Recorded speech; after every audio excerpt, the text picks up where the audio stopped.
Halo, we Kimwaga. Niambie familia, Side kama Side. Mwenzako nimechanganyikiwa hapa. Umechanganyikiwa? Haya, kuna nini? Unajua nini?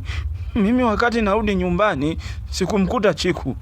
Nikakuta tu mezani pale juu hamna kitu, ila chini kulikuwa kuna samaki mkubwa mzuri tu, kamuunga vizuri.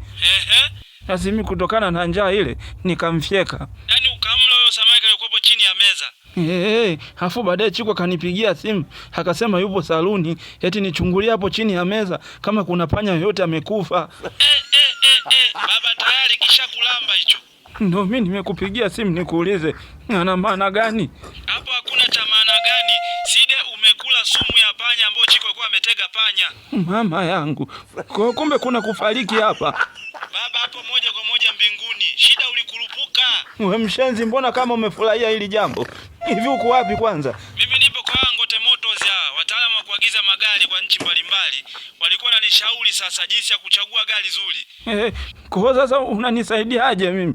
Hapo ngoja nikuletee jeneza. Wewe mshenzi nini?